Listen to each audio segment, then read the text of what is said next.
엄마, 말씀드릴 게 있어요. 뭔데? 어젯밤 그 환자요. 신원 확인했는데 그 사람이 아빠예요. 20년 동안 끊어졌던 한 가족의 시간이 가장 뜻밖의 순간 다시 움직이기 시작합니다. 돌아오지 않을 거라 믿었던 이름 하나가 조용히 일상 속으로 스며들면서 묻어두었던 감정들이 하나씩 흔들리기 시작합니다. 이 이야기를 시작하기 전에 여러분의 구독과 좋아요는 따뜻한 응원의 손길이 됩니다. 안녕하세요. 저는 김순희입니다. 올해 68이 되었습니다. 20년이라는 시간이 흘렀지만 그날의 기억은 여전히 생생합니다. 20년 전 어느 가을날이었습니다. 남편은 소규모 건설 자재 유통업을 하고 있었죠. 크지 않은 사업이었지만 우리 가족이 먹고 사는 데는 부족함이 없었습니다. 그런데 그해 여름부터 거래처들이 하나둘씩 어려워지기 시작했습니다. 남편은 밤늦게까지 전화를 붙들고 있었고, 저는 그저 옆에서 따뜻한 차를 내어드리는 것밖에 할 수 없었습니다. 여보, 괜찮아. 이런 일은 사업하다 보면 있는 거야. 남편은 그렇게 말했지만 그의 얼굴은 날이 갈수록 어두워졌습니다. 거래처 몇 곳이 연쇄 부도를 냈고 우리에게 주기로 한 대금을 받지 못했습니다. 그것만으로도 힘든 상황이었는데 더 큰 문제가 터졌습니다. 남편의 오랜 지인이 찾아왔습니다. 사업 자금이 급하게 필요하다며 보증을 서달라고 했죠. 남편은 처음엔 거절했습니다. 하지만 그 지인은 며칠 동안 계속 찾아왔고 결국 남편은 마음이 약해졌습니다. 이 사람이 나 때문에 대학도 갔고 지금 사업도 시작할 수 있었어. 내가 안 도와주면 누가 도와주겠어. 저는 불안했지만 남편을 믿었습니다. 그 사람이 성실하다는 것도 알고 있었으니까요. 보증을 선 지 2달쯤 지났을 때였습니다. 그 지인의 회사가 부도가 났다는 소식을 들었습니다. 남편은 그날 하루 종일 전화기를 붙들고 있었지만 그 사람과는 연락이 닿지 않았습니다. 빚이 눈덩이처럼 불어났습니다.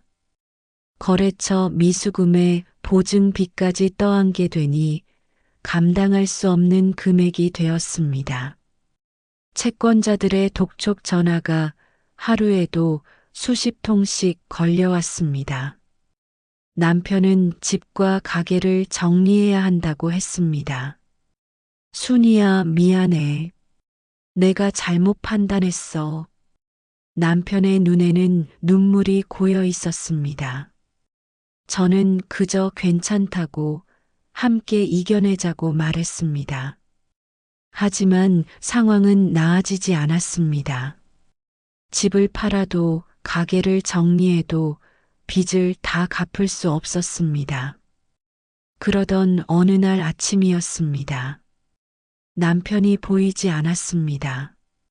평소처럼 새벽에 일어났을 거라 생각했는데 시간이 지나도 돌아오지 않았습니다.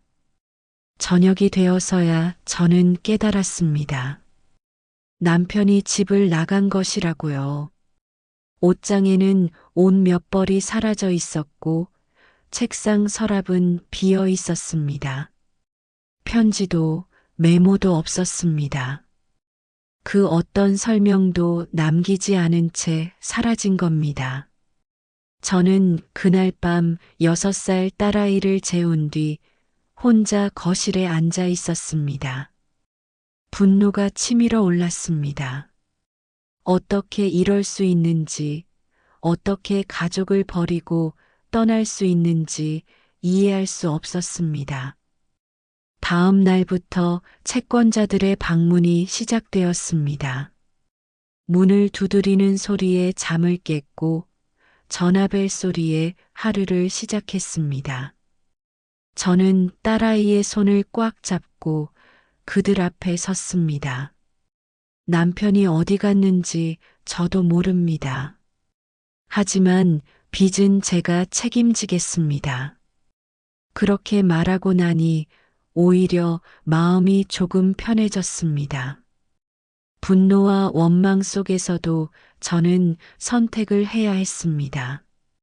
무너질 것인가 아니면 일어설 것인가. 딸아이의 얼굴을 보는 순간 답은 정해져 있었습니다. 집과 가게를 정리했습니다. 그래도 빚의 절반도 갚지 못했습니다. 나머지는 분할 상환 약속을 하고 저는 딸과 함께 작은 월세방으로 이사했습니다.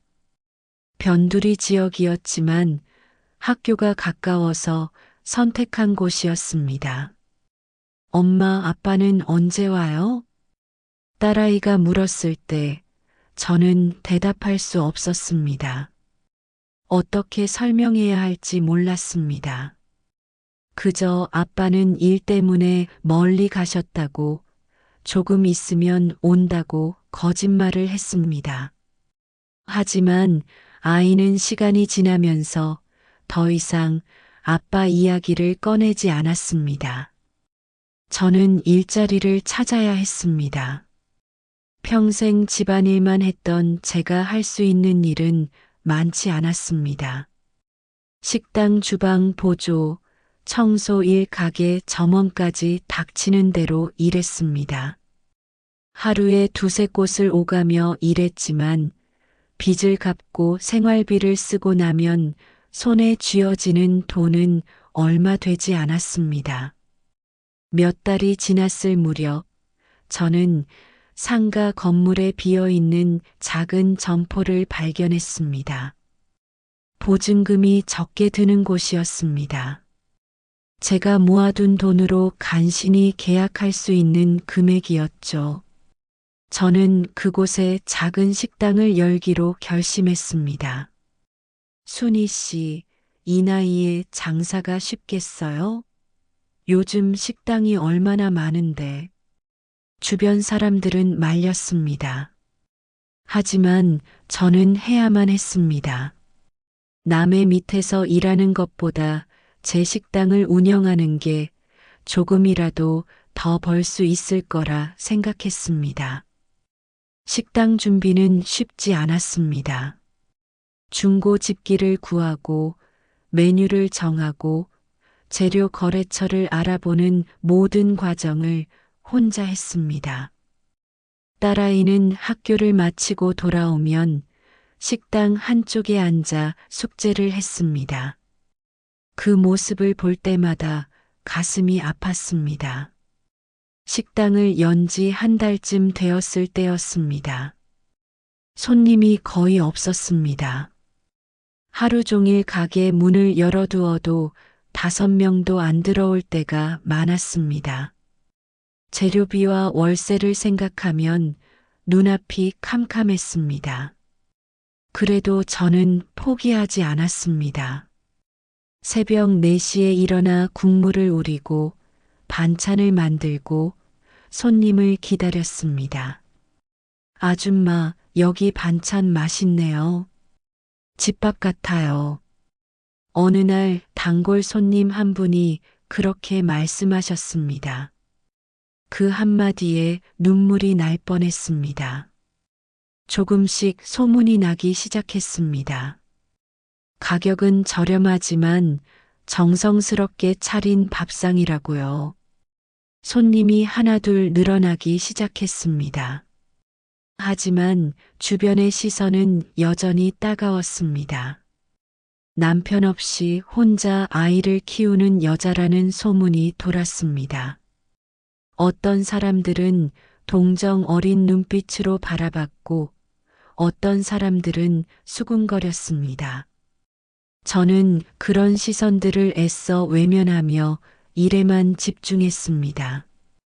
딸아이는 그 사이 초등학교를 졸업하고 중학생이 되었습니다. 말수가 적은 아이였지만 공부는 열심히 했습니다. 학원 한 번 보내지 못했는데도 성적이 좋았습니다. 친구들이 학원 가는 시간에 딸아이는 식당에 앉아 혼자 공부했습니다. 엄마, 저는 나중에 사람 살리는 일 할 거예요. 중학교 2학년 때 딸아이가 그렇게 말했습니다. 어릴 적 아팠을 때 응급실에 자주 갔던 기억 때문이라고 했습니다. 그때 본 의료진들이 멋있어 보였다고요. 저는 딸아이의 머리를 쓰다듬으며 대답했습니다. 그래, 내가 하고 싶은 일에 엄마가 도와줄게. 딸아이가 고등학생이 되었을 무렵 저는 문득 궁금해졌습니다.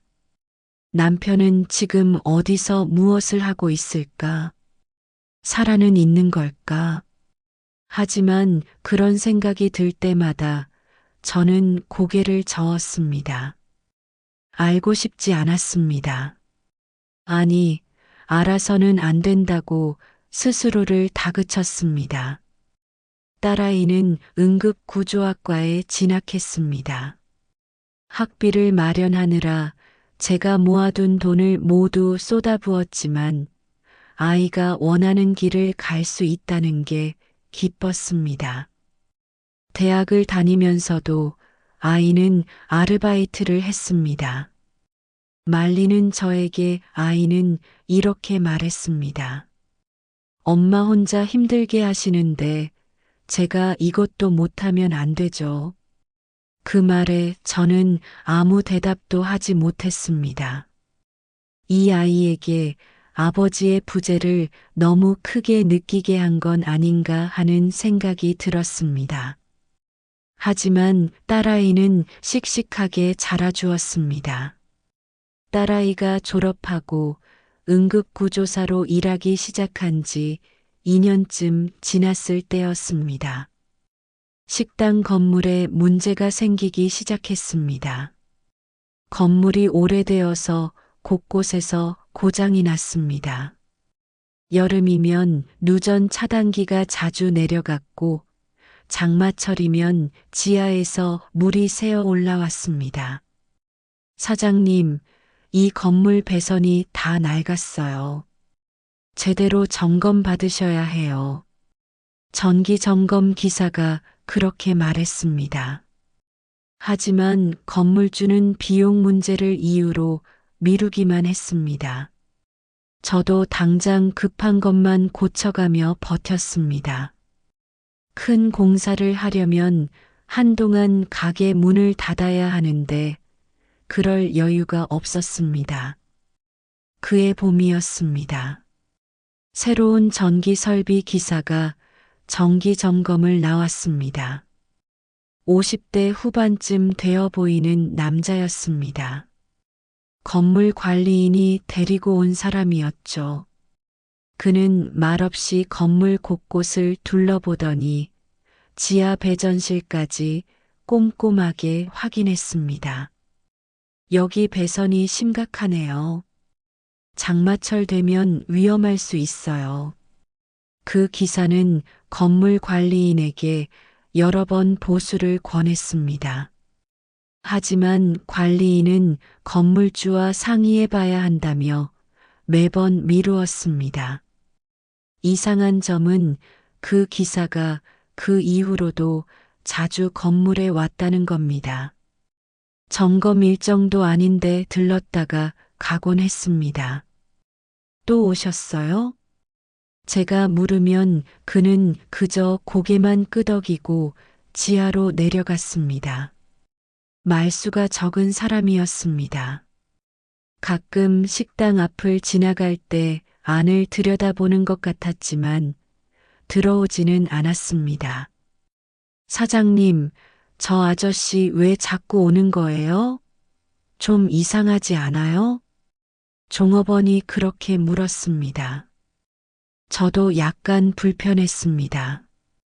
하지만 나쁜 사람 같지는 않았습니다. 그저 일에 유난히 꼼꼼한 사람이겠거니 생각했습니다. 어느 날 저녁 가게 문을 닫으려는데 그 기사가 지하에서 올라왔습니다. 손에는 공구가 들려 있었습니다. 저는 놀라서 물었습니다. 지금까지 뭐 하신 거예요? 배수로 청소 좀 했습니다. 장마철 되면 막힐 것 같아서요. 그건 관리인이 할 일 아닌가요? 관리인한테 말해도 안 하더라고요.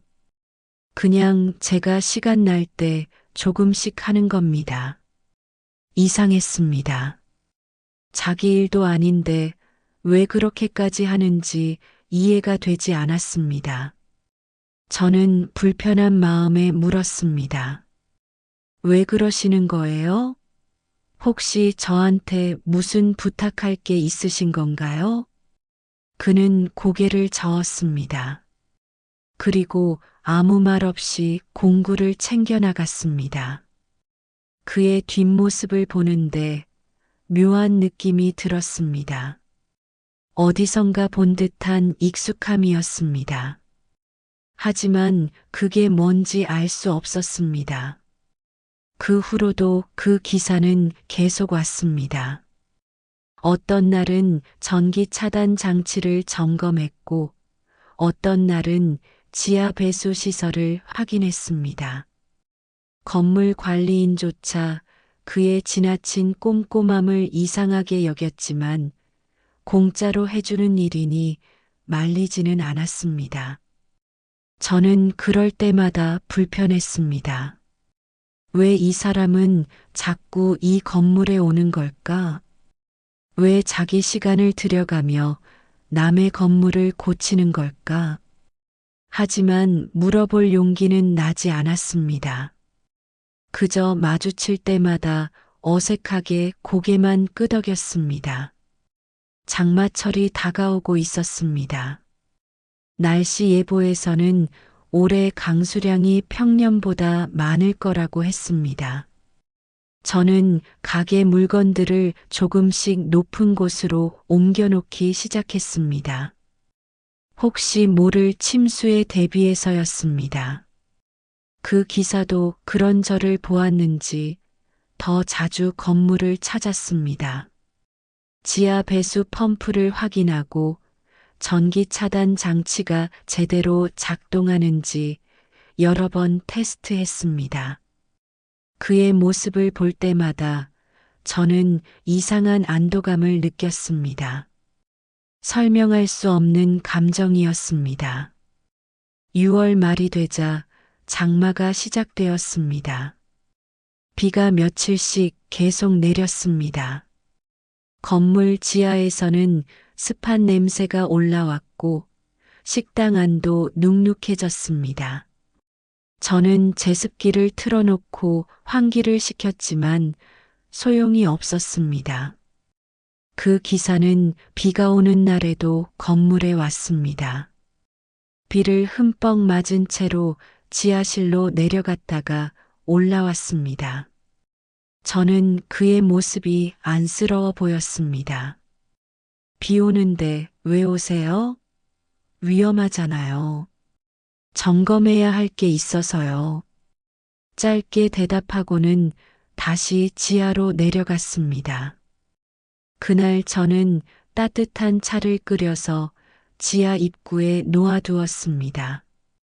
한참 후 올라온 그는 그 차를 보고 잠시 멈칫했습니다.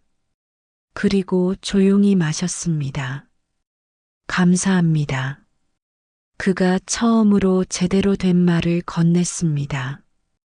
저는 그저 고개만 끄덕였습니다. 그의 얼굴을 제대로 본 건 그때가 처음이었습니다. 깊게 팬 주름과 거친 손, 그리고 어딘가 슬퍼 보이는 눈빛이 보였습니다. 7월 초 비가 더 강하게 내렸습니다. 건물 지하로 물이 조금씩 스며들기 시작했습니다. 건물 관리인에게 연락했지만 건물주는 비용 문제로 또 미루었습니다. 저는 불안했습니다. 혹시 큰 사고가 나는 건 아닐까 걱정되었습니다. 그 기사는 그런 제 걱정을 아는지 모르는지 개인 시간을 쪼개어 지하 배수로를 정비했습니다. 건물 관리인도 이상하게 여겼습니다. 저 사람 왜 저러는 거야? 돈도 안 받으면서.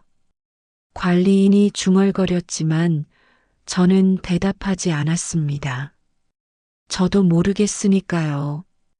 다만 그가 이 건물을, 아니, 이 식당을 지키려고 애쓰는 것만은 분명해 보였습니다. 어느 날 저녁이었습니다. 가게 문을 닫고 정리를 하는데 그 기사가 지하에서 올라왔습니다. 평소보다 늦은 시간이었습니다. 그는 땀을 뻘뻘 흘리고 있었습니다. 배전실 차단 장치 위치 확인했습니다. 혹시 모르니 여기 메모 남겨둡니다. 그는 종이 한 장을 건넸습니다. 거기에는 긴급시 전원 차단 방법이 자세히 적혀 있었습니다.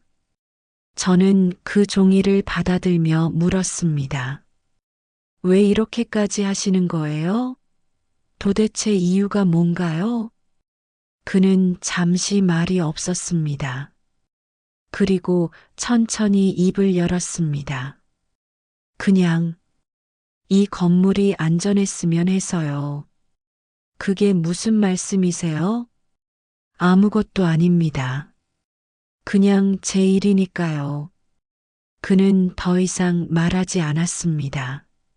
하지만 그의 눈빛에서 뭔가 간절함 같은 게 느껴졌습니다. 저는 그 순간 묘한 감정을 느꼈습니다. 이 사람은 단순히 일 때문에 이러는 게 아니었습니다.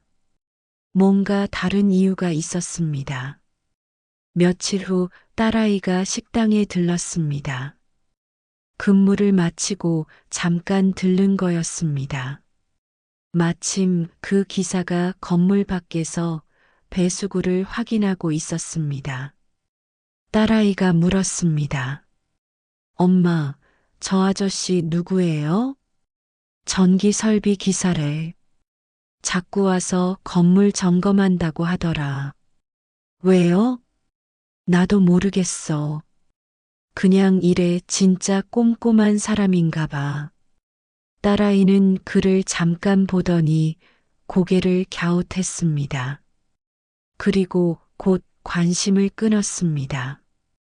저도 그저 이상한 사람이라고만 생각했습니다. 하지만 불편하면서도 한편으로는 안심이 되었습니다. 누군가 이 낡은 건물을 지켜주고 있다는 느낌이 들었으니까요. 장마는 계속되었습니다. 그리고 그 기사도 계속 왔습니다. 비가 오나 눈이 오나 그는 이 건물을 찾았습니다.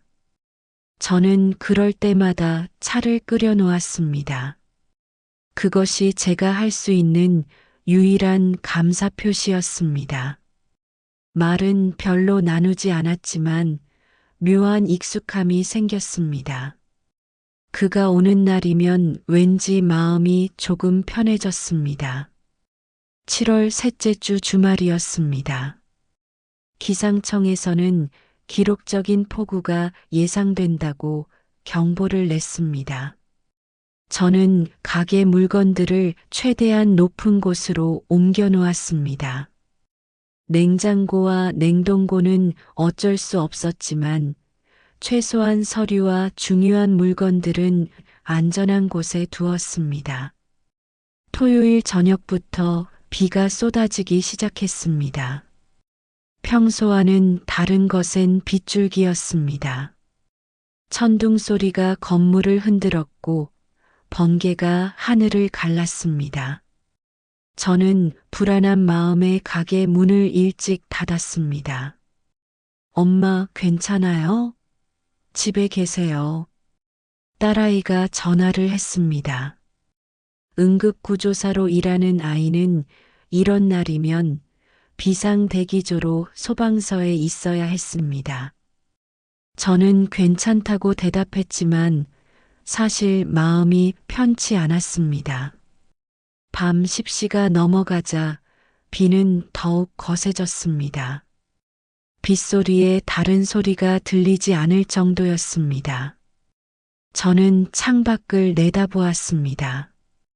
도로에는 물이 차오르고 있었습니다. 하수구가 넘쳐나고 있었습니다. 자정 무렵 건물 관리인에게서 전화가 왔습니다. 사장님, 지하에 물이 차오르고 있어요. 빨리 나오세요. 저는 급히 옷을 챙겨 입고 밖으로 나갔습니다. 이미 몇몇 상가 주인들이 건물 밖에 나와 있었습니다. 소방차 사이렌 소리가 멀리서 들려왔습니다. 인근 하천 수위가 위험 수준까지 올라갔다고 했습니다. 지하 배전실에 물이 들어가면 큰일 나요. 관리인이 다급하게 말했습니다. 하지만 아무도 지하로 내려갈 수 없었습니다. 이미 물이 많이 차올라 있었고 전기 감전 위험이 있었습니다. 소방관들이 도착했지만 그들도 전원 차단이 먼저라고 했습니다. 한전에 연락해서 이 구역 전체 전기를 끊어야 해요. 그런데 시간이 걸릴 거예요. 소방관의 말에 저는 불안했습니다. 시간이 지체되면 피해가 더 커질 게 뻔했습니다. 그때였습니다. 익숙한 모습이 어둠 속에서 나타났습니다. 그 전기 설비 기사였습니다. 저 건물 배전실 위치 압니다. 제가 내려가겠습니다. 안 돼요. 위험해요. 소방관이 말렸습니다. 하지만 그는 이미 건물 안으로 들어가고 있었습니다. 관리인이 뒤따라 들어갔지만 그를 막을 수 없었습니다. 저는 그 순간 가슴이 철렁했습니다. 왜 그가 저렇게까지 하는지 이해할 수 없었습니다. 남의 건물인데 자기 목숨을 걸 이유가 없는데 말입니다. 저 사람 미쳤어요? 죽으려고 저러나? 누군가 소리쳤습니다. 저는 아무 말도 할 수 없었습니다. 그저 건물 입구만 바라보고 있었습니다. 시간이 멈춘 것 같았습니다. 몇 분이 지났을까요? 건물 안이 갑자기 어두워졌습니다. 전기가 차단된 겁니다. 소방관들이 환호성을 질렀습니다. 전기 끊어졌어요. 이제 들어갈 수 있어요. 구조대가 급히 건물 안으로 들어갔습니다. 저도 따라 들어가려 했지만 소방관이 막았습니다. 위험하니까 여기 계세요. 저는 밖에서 기다릴 수밖에 없었습니다. 비는 여전히 쏟아지고 있었습니다. 제 온몸이 젖었지만 느껴지지 않았습니다. 그저 그 기사가 무사히 나오기만을 기도했습니다. 얼마 후 구조대가 그를 들것에 실어 나왔습니다. 의식이 없었습니다. 물에 젖은 그의 얼굴은 창백했고 손에는 화상 자국이 보였습니다. 구급차가 급히 출동했습니다. 감전되었어요. 빨리 병원으로 가야 해요. 응급구조사가 소리쳤습니다. 그때 저는 깨달았습니다. 그 응급구조사가 제 딸이었습니다. 비상 출동으로 이곳에 온 거였습니다. 엄마, 딸아이가 저를 보고 놀랐습니다. 하지만 곧 환자에게 집중했습니다. 저는 그저 멍하니 서 있었습니다. 구급차가 사이렌을 울리며 떠났습니다. 침수는 조금씩 진정되었습니다. 소방관들의 노력으로 물이 빠지기 시작했습니다. 하지만 저는 그 자리에 멍하니 서 있었습니다. 그 기사가 왜 저렇게까지 했는지, 왜 목숨을 걸었는지 이해할 수 없었습니다. 새벽 3시쯤 되어서야 상황이 정리되었습니다. 다행히 건물 피해는 크지 않았습니다. 그가 전기를 차단해준 덕분이었습니다. 저는 집으로 돌아왔지만 잠을 이룰 수 없었습니다. 그의 창백한 얼굴이 자꾸 떠올랐습니다. 다음 날 아침 저는 딸아이에게 전화를 했습니다. 밤새 그 기사 생각에 잠을 이루지 못했습니다. 딸아이는 피곤한 목소리로 대답했습니다. 엄마, 저 지금 병원이에요. 어젯밤 환자 이송하고 여기서 대기 중이에요. 그 기사분은 어떻게 됐어? 중환자실에 계세요. 감전 때문에 심장에 무리가 왔대요. 그리고 넘어지면서 갈비뼈도 부러졌고요. 저는 가슴이 철렁했습니다. 그렇게까지 다칠 줄은 몰랐습니다. 딸아이가 말을 이었습니다. 엄마, 그런데 이상한 게 있어요. 환자 신원 확인하는데 말이에요. 뭐가? 딸아이는 잠시 말을 멈췄습니다. 그리고 조용히 말했습니다. 나중에 얘기할게요. 지금은 일단 환자 상태부터 지켜봐야 해요. 전화를 끊고 나서 저는 불안했습니다. 딸아이 목소리에 뭔가 이상한 떨림이 있었습니다. 하지만 저는 그게 뭔지 알 수 없었습니다. 오후가 되어 딸아이가 식당으로 왔습니다. 밤샘 근무 후라 얼굴이 창백했습니다. 저는 따뜻한 국을 끓여주었습니다. 딸아이는 한참을 말없이 숟가락만 들었다 놓았다 했습니다. 엄마, 말씀드릴 게 있어요. 뭔데? 어젯밤 그 환자요. 신원 확인했는데 딸아이는 떨리는 목소리로 말했습니다. 저는 불안한 마음에 딸아이를 바라보았습니다. 병원 기록에 보호자 연락처가 있었어요. 옛날 주소랑 전화번호인데 그게 우리 옛날 집 주소예요. 뭐? 그리고 이름이. 엄마, 그 사람이 아빠예요. 순간 귀가 멍했습니다. 딸아이가 무슨 말을 하는지 이해할 수 없었습니다. 아니, 이해하고 싶지 않았습니다. 무슨 소리야? 그럴 리가 없어. 저도 믿기지 않았어요. 그래서 여러 번 확인했어요. 주민등록번호, 이름, 모든 게 일치해요. 그 사람이 아빠 맞아요. 저는 아무 말도 할 수 없었습니다.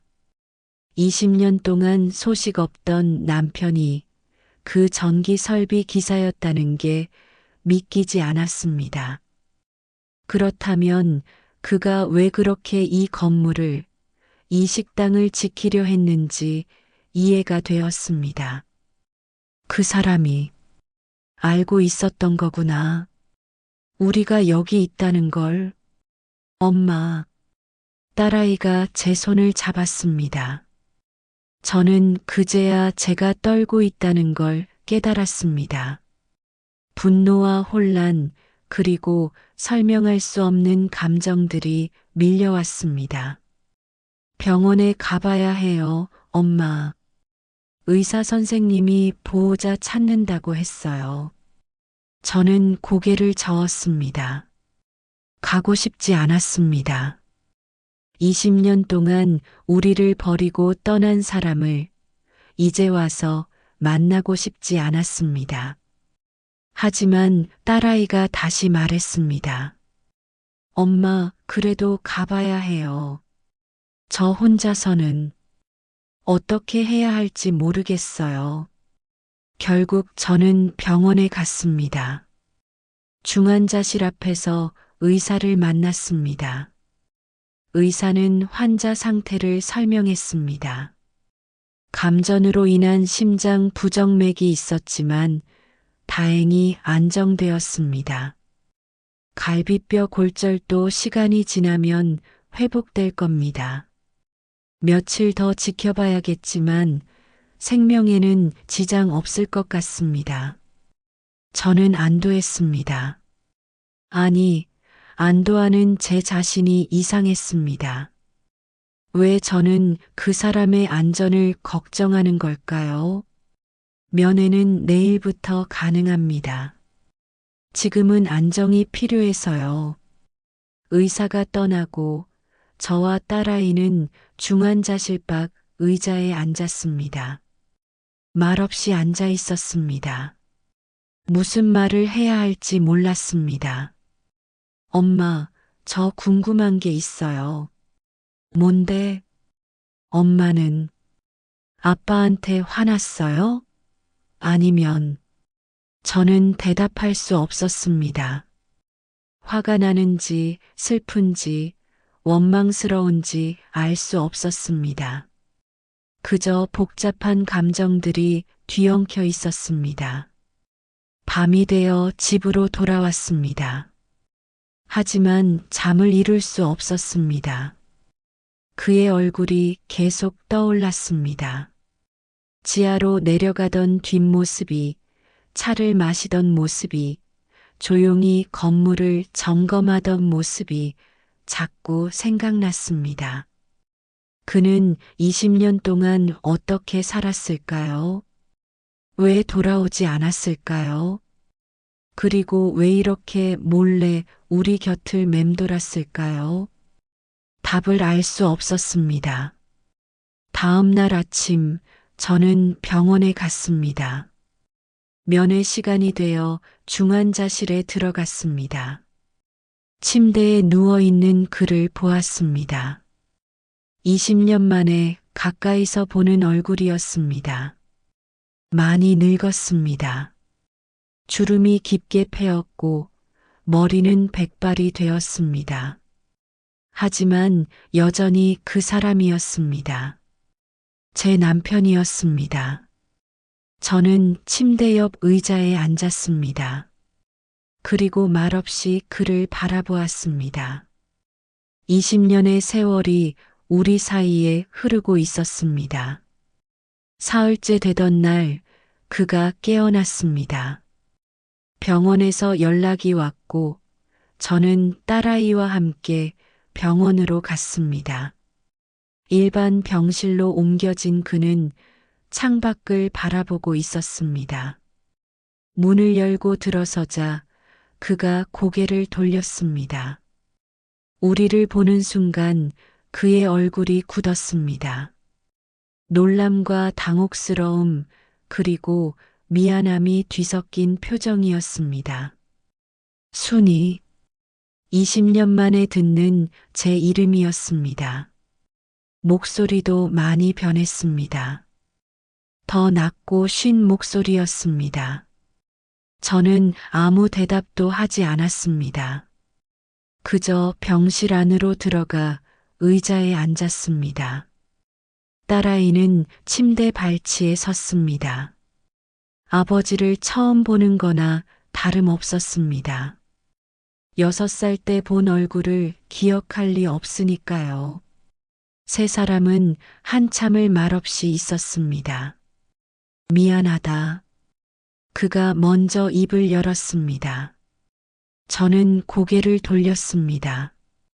미안하다는 말로 20년이 설명될 수 있을까요?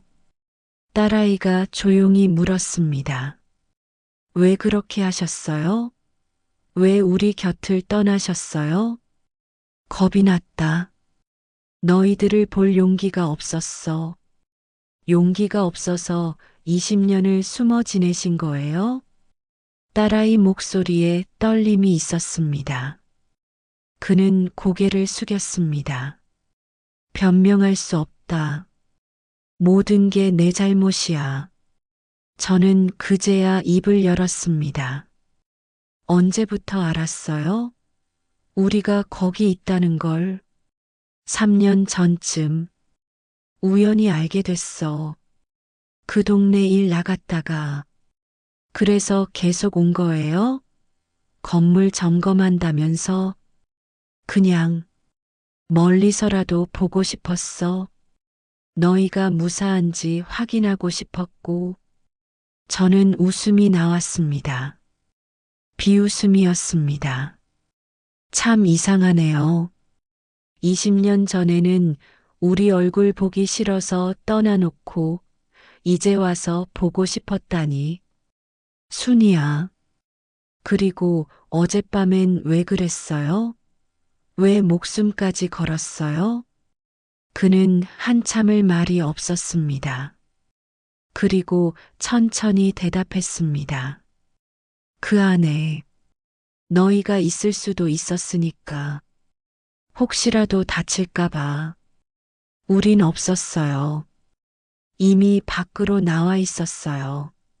알았어. 하지만 확실하지 않았잖아. 만약에라도. 저는 더 이상 듣고 싶지 않았습니다. 일어서려는데 딸아이가 말했습니다. 엄마가 얼마나 힘들었는지 아세요? 혼자서 저 키우느라 얼마나 고생하셨는지 아세요? 안다. 다 알아. 어떻게 알아요? 보지도 않으셨으면서. 몰래. 지켜봤어. 너희가 식당 하는 것도, 내가 대학 가는 것도, 응급구조사 된 것도 다 알고 있었어. 딸아이는 더 이상 말하지 못했습니다. 눈물이 고였습니다. 저는 딸아이 어깨에 손을 얹었습니다. 나가자. 더 있을 필요 없어. 엄마. 가자. 저는 딸아이를 데리고 병실을 나왔습니다. 복도까지 나왔는데 딸아이가 주저앉았습니다. 그리고 울기 시작했습니다. 왜요, 엄마? 왜 우리한테 이러는 거예요? 저는 딸아이를 안아주었습니다. 제 눈에서도 눈물이 흘렀습니다. 20년 동안 참았던 눈물이었습니다. 며칠 후, 저는 다시 병원에 갔습니다. 이번엔 혼자였습니다. 그는 침대에 앉아 창밖을 보고 있었습니다.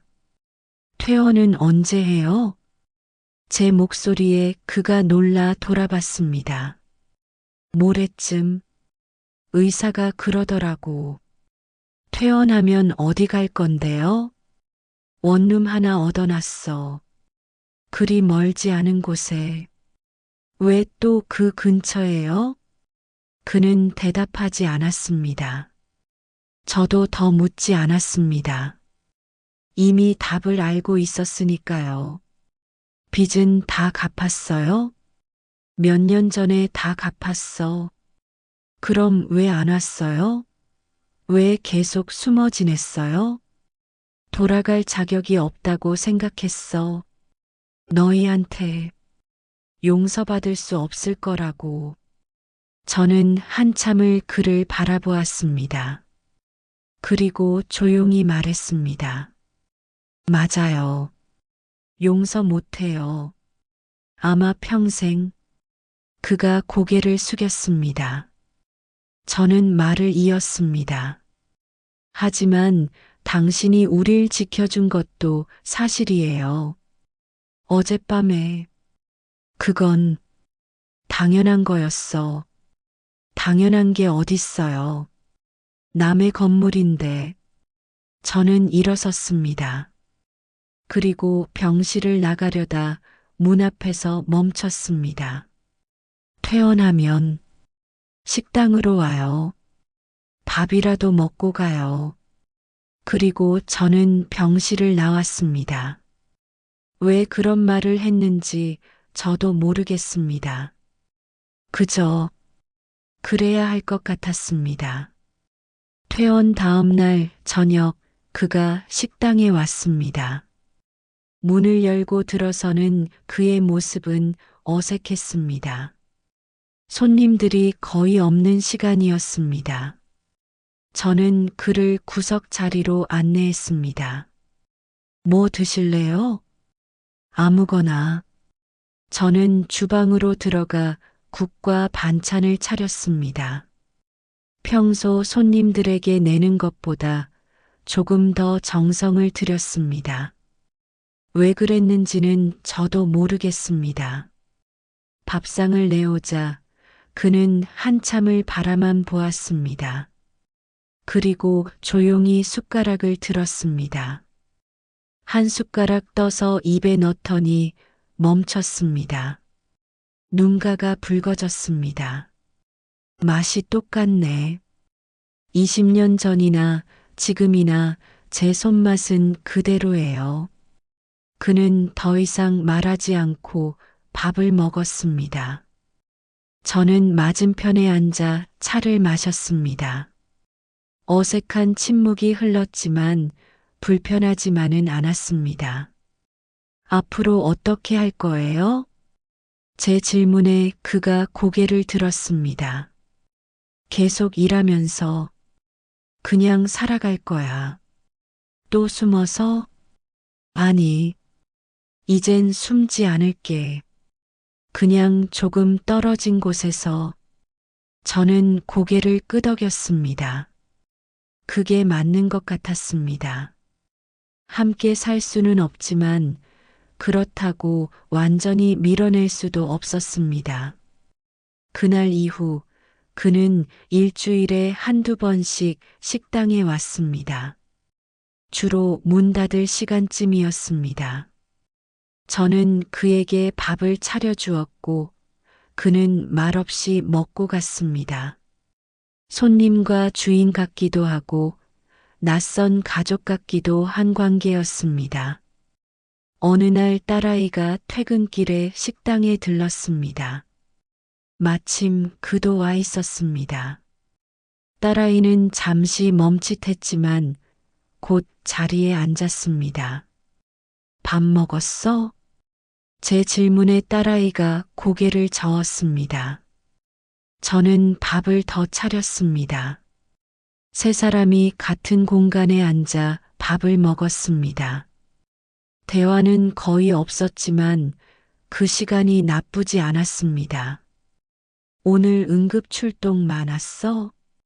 그가 조심스럽게 딸에게 물었습니다. 딸아이는 잠시 망설이다 대답했습니다. 네. 교통사고 2건 하고 화재 1건이요. 힘들었겠구나. 괜찮아요. 익숙해요. 짧은 대화였지만 시작이었습니다. 그 후로 딸아이는 가끔씩 그와 말을 나누기 시작했습니다.